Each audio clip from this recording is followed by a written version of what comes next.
How's it going, everyone? Welcome back to another video. It's great to be out. Finally got a break in the weather. We've had about a week of really hard rain, and today was forecast as excellent, so it was put in the diary for a wild camp. But got up this morning and it's been quite heavy showers most of the day, but now the skies are absolutely clear. There's a breeze blowing, which is good. If it gets too much, I'll put on the radio mic so that you don't get all the wind noise.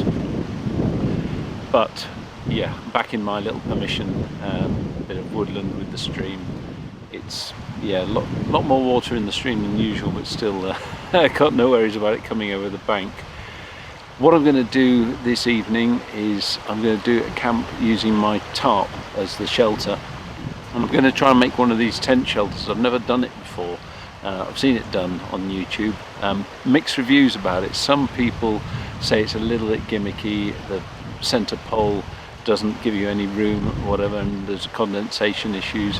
But I like the look of it. I've always wanted to try it. If it doesn't work, well, there you go. It's something I've had a go at. But yeah, it needs a single trekking pole. And I've got my DD Superlight tarp, which they've very kindly sent in support of the Canoe challenge. A little bit more of which I'll tell you about later on in the video. But for now, let's get on with making that shelter. So you've got the wide bit of the tarp at the back, and it tapers now towards the front, where I peg those two front bits in, and we'll raise it up now.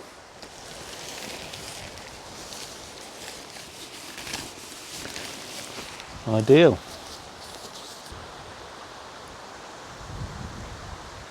So you're left with this flappy bit here, which makes the door, and I'm gonna get my paracord now and just tie those back. So this is my first bit of the flap that I'm going to tie back. I'm just going to put a loop through there and feed that out, and then pull that back. So I just pull this back and stick it on the same peg as one of the rear corners, and with it looped around there you can make an adjustable taut tarp hitch knot, which is, I've got my spare end here running here. I make a Q shape and then I just wind that round twice like that, bring it down, and then make a backwards Q. So my Q's this way now, once more in, and bring that up to there, and you've got an adjustable knot. It's a bit like a sort of Prusik knot with that sort of fist shape, but yeah, it's great for just tightening up guy lines. Don't spend money on these gimmicks when you can just tie a knot. So with that one tied back like that, I'll do exactly the same to this one over here and tie that back on the same peg opposite. So the last thing you're left with is this flappy bit here, which makes a really nice little awning. Whoever worked this one out is a genius. I think it's just a great it just looks great. Something you can make out of just, you know, a square piece of material, someone that was innovative enough to sit down and go, right, okay, work out the angles, work out what you could do with it. And I just think, carry around a little tarp like that and you've got a makeshift tent. Lovely. Anyway, I'll peg this one out.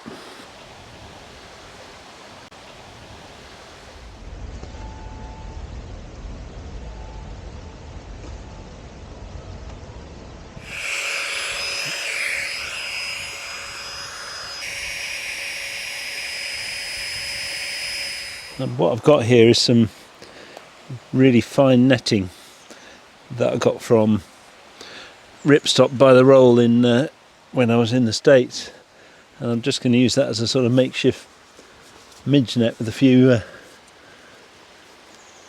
clothes pegs here. There you go, should work.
Really annoyingly, I've left my flint and steel in the house after I was practicing a bit the other day, but not to worry. I'm going to use one of these, well, crab balls they're called, and also King Alfred's Cape. I do forget the Latin name, but they're a fungus that grows primarily really on a fallen ash tree, and Simon Eardley very kindly sent me a few of these, and I'm just going to break up one, yeah, so as not to waste, and I'll just see if it takes a spark onto this little sort of almost guild part of it here, and then I've got some packaging like wood wool that someone sent us. I don't know what it was, but something, and it was packaged in, surrounded by this stuff. And typical bushcrafter, the first thing I thought of was that this would make a good firelighter rather than what's in the package itself. Let's see if this works. There we go.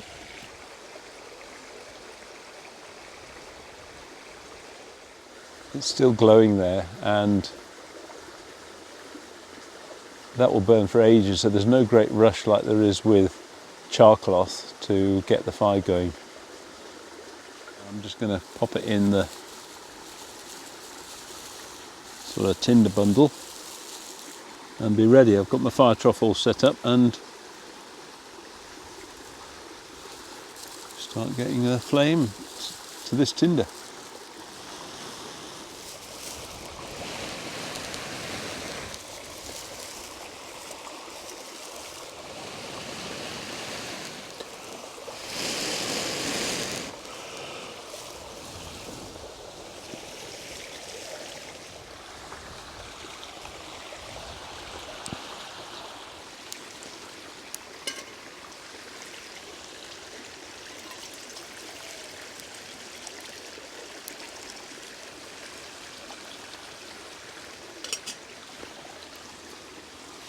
Here are the ingredients for tonight's experiment. I've got some tuna steak here, some asparagus spears, sesame seeds. In here is some sesame oil. In this little cup I've got some minced garlic, some minced ginger and 2 chopped bird's eye chilies, and I've removed the seeds. I've got a lime for a bit of garnish, some miso paste which you can get in most supermarkets. I chopped up half a red onion pretty finely, and this concoction here, and I will list the ingredients in the description box, but soy sauce, tomato sauce, sweet chili sauce, oh crikey, what else was there in it? Oh, can't remember. Oh, there's some sugar, some salt, there's probably about 10 different things in it, but all mixed up, and oh, some tomato puree. Can't remember off the top of my head, but I will list them all for you. And so what we're going to have is miso tuna covered in sesame seeds, which I'm going to sort of fry. I do like the tuna to be a little bit pink in the middle, and then whilst that's resting after I've cooked it, I'm going to cook up these asparagus spears using this sauce. It's a kind of mixture of Japanese with the miso and Sichuan Chinese cooking. So let's see if those flavours work together.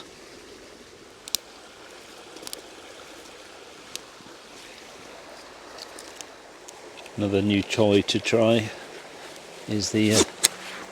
I'm really quite looking forward to it. It's a Ridge Monkey sort of sandwich toaster, but you can do an awful lot more with it than just toast sandwiches. It's got the handles here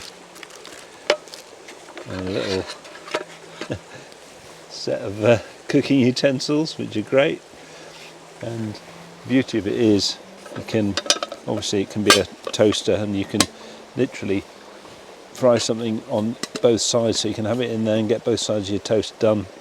And also it comes apart, so you can actually have two separate frying pans. These handles just clip on.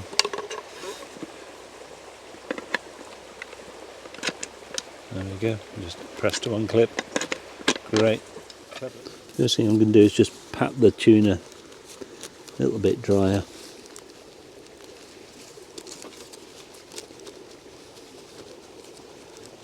Then I'm just going to get some of this miso paste.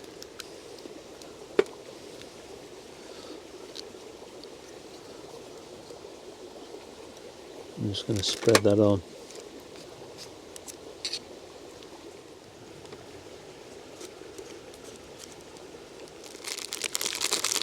A really generous sprinkling of sesame seeds, and just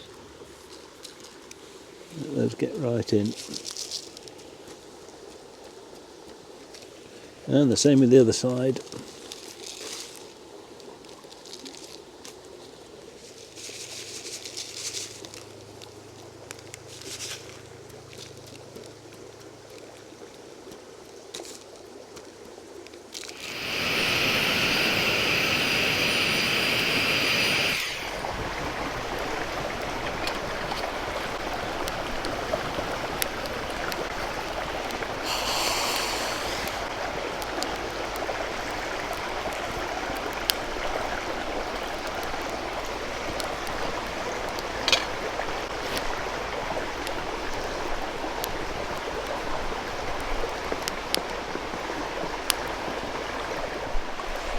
Right, so that should be warm enough.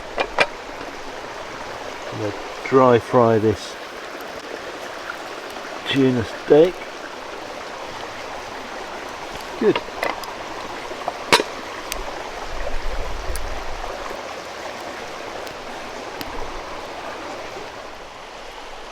Good. Well, that tuna's now had about 3 minutes on one side. I'm just going to flip it over and do about the same on the other.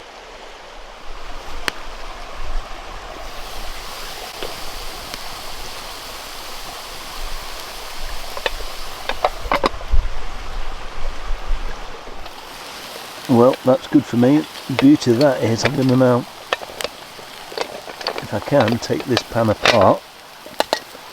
I'm just going to put the tuna next to keep warm. Give that a little clean off of the sesames. And this half goes on with a bit of sesame oil.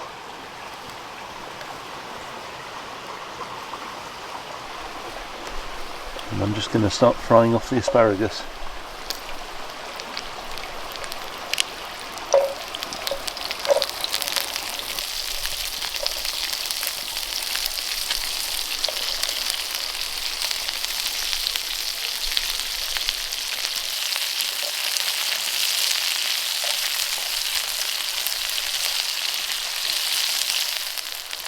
Right, so they've softened up a bit. I'm just going to put them in the same pan as the tuna.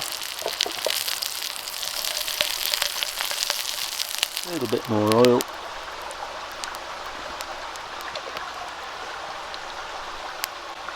And in goes the onion.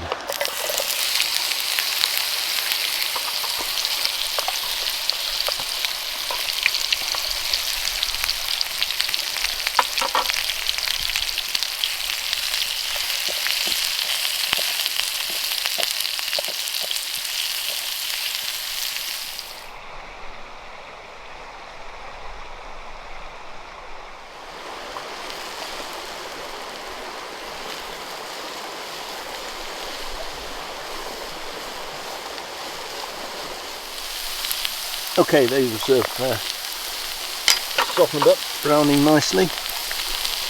In with the chilies, minced ginger and garlic.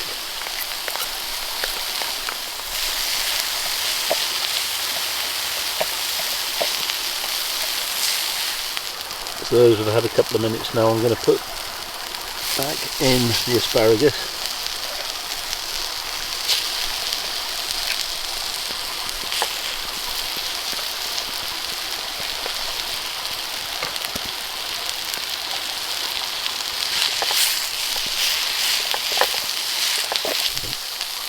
In goes the sauce.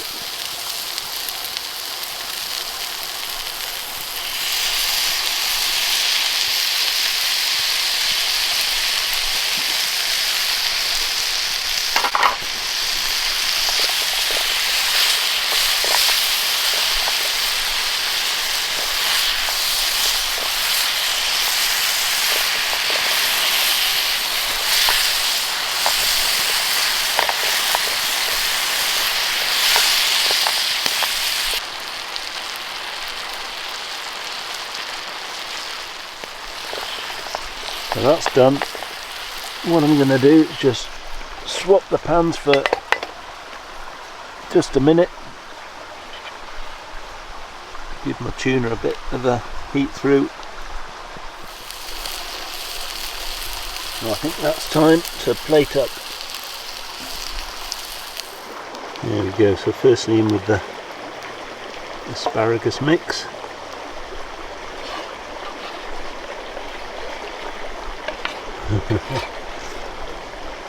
It smells amazing, really sweet.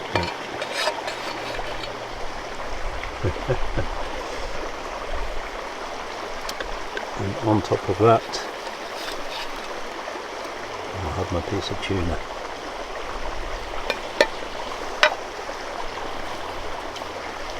How about that?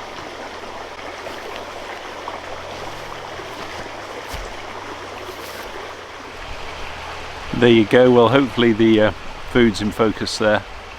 It smells amazing. Let's give it a go. Should really be using chopsticks, but there you go. Fork will have to do.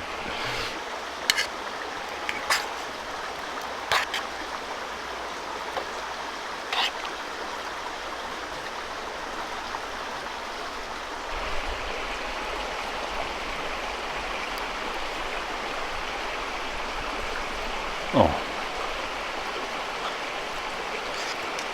folks, I wish I could share this with you. It's sweet, really sweet. I like that, but also cracker those chilies. They're working. Well, there's my water, thank God. But it's just delicious.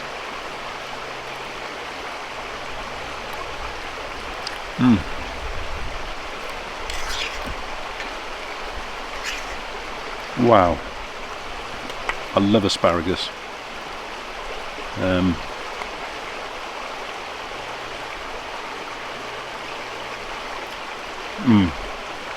it's still crunchy.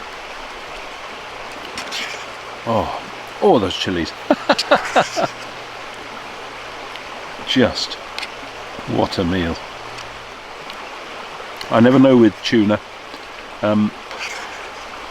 It cooks so quickly. I do like it a bit pink in the middle normally, but here we're out camping, bushcrafting. You know, it's not going to be Michelin star food, although it tastes pretty good.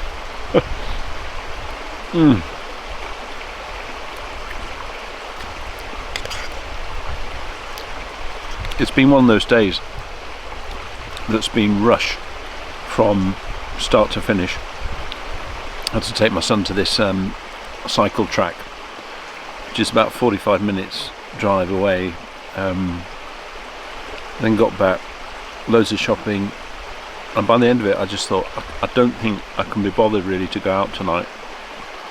And I just sort of gave myself a kick in the backside and and said, well, you know, don't miss these opportunities. And yeah, it's really worth it. Yeah, nice cup of coffee, a great meal. I love that fire trough that we designed. It just works so well. I'm going to use it tomorrow with the double burner, and yeah, I'll tell you something about it tomorrow, where we're going to be yeah, looking at giving you a good deal on it and the Mini, which will also mean that we give a contribution to the Alzheimer's Society as well. So I'll talk about that with you tomorrow, but for now I'm just going to get stuck into this. And lots of water. Bon appetit, see you later.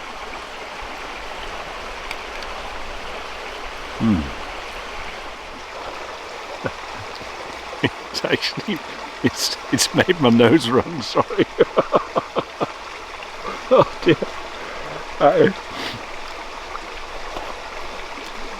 There's some good spices in that. I might cut that bit out. Oh, I don't know. Just take a handkerchief or a tissue if you make this dish. But really good. I'll leave all the ingredients in the description box. It's not odd ingredients, not things that you need to go to specialised supermarkets for, but the mix of them is just great. So I hope you make that. I'm not going to show you this campsite at the moment. It's an absolute mess. I'm going to do my washing up, do a bit of tidying up the camp, and I'll talk to you in a little while.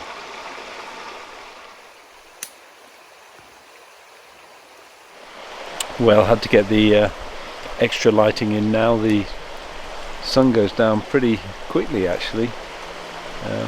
I really, there's something about the summer, I just try and grab every little bit of it, but it still seems to be coming over a bit too soon. Yeah, we're only kind of second week in August now, but I just feel that I grasp at it ever since the clocks turn. I just grasp every minute I can get, and yeah, it just seems like I'm running and running and running, but I'm not doing too badly. It's just these sort of situations, it's never enough.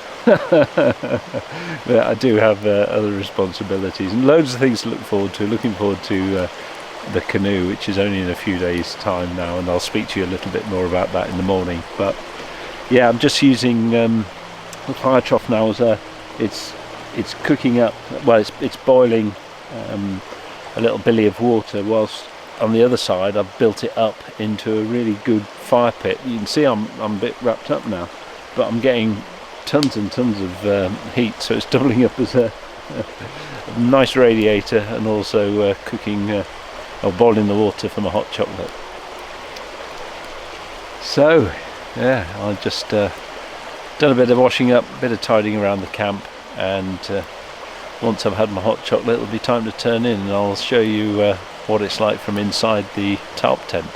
But I'm very much looking forward to that.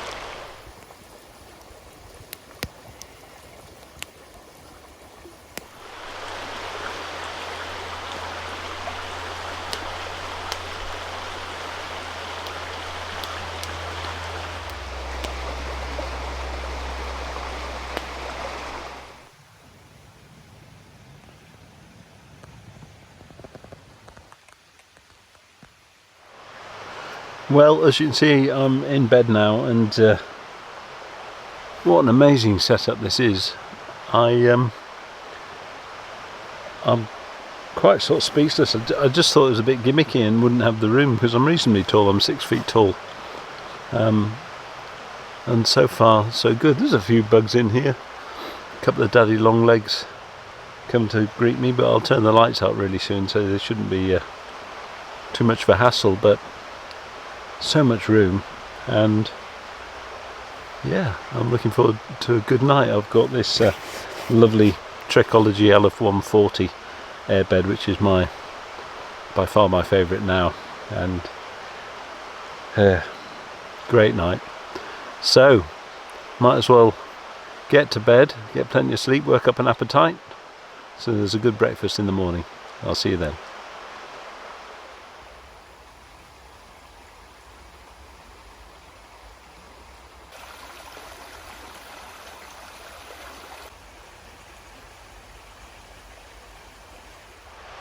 Well, really great night. I was warm, I was comfortable. My only incident was I just sort of opened my eyes at one stage in the evening and there was a slug about this big, about this far from the top of my head that crawled all the way up, slithered all the way up the inside of the tarp and was and he was actually hanging off. He was only holding on by a tiny little bit of his sort of underbelly, and he was about to drop onto my face, but I managed to get him out, and no other slug incidents. And considering there's no sort of ground sheet really, not bothered by any bugs or anything like that, so great. Right, breakfast.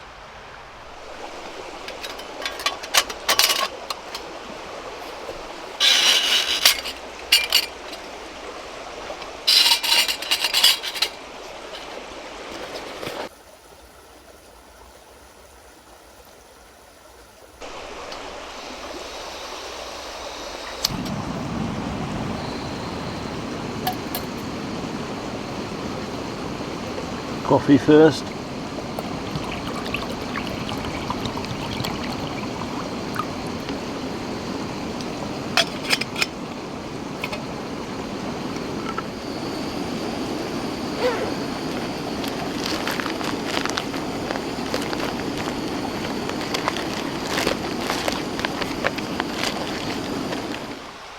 This morning I've just got some of my home smoked and cured streaky bacon, a bit of cheddar cheese, some butter and egg, and a couple of slices of bread. But I'm going to use my Tree Monkey skillet to try and make a nice cheese and bacon toasty.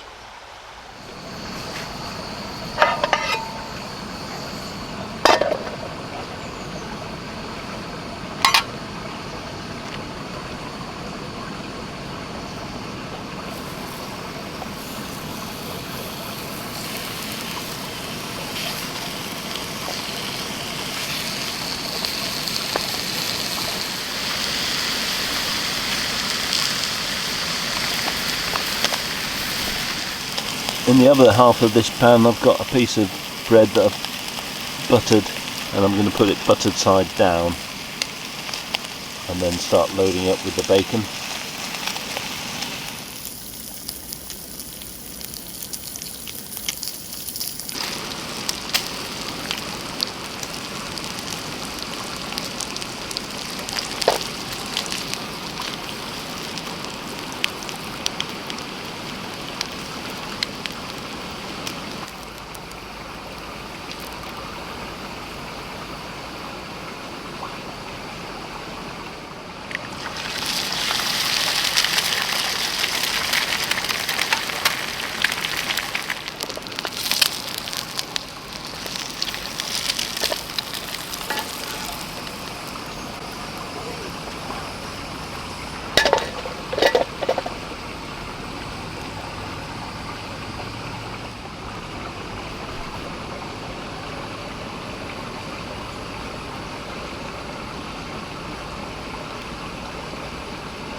And get this side, another bit of buttered bread. Try and get this worked out. There we are. And on it goes.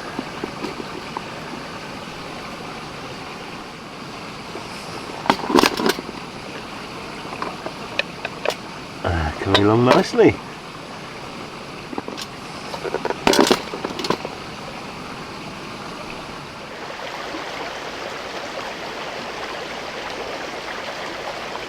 Have a look. I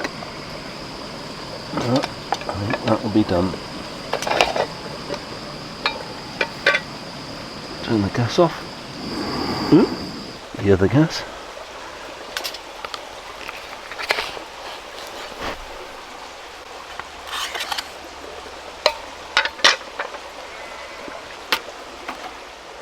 Well, looks pretty okay to me. Here we go.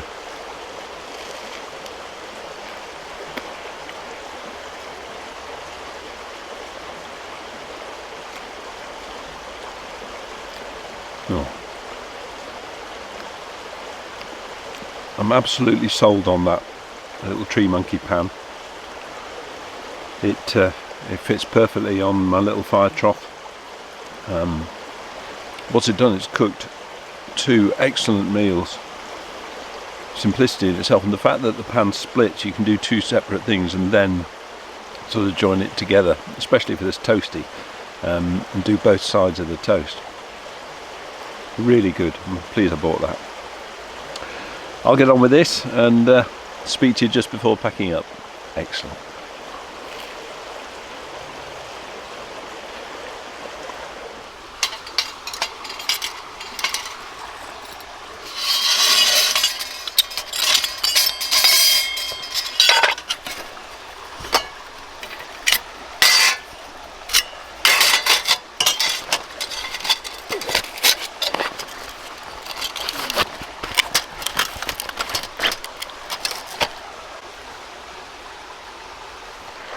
All done a bit of tidying, and yeah, a really full belly. It's great.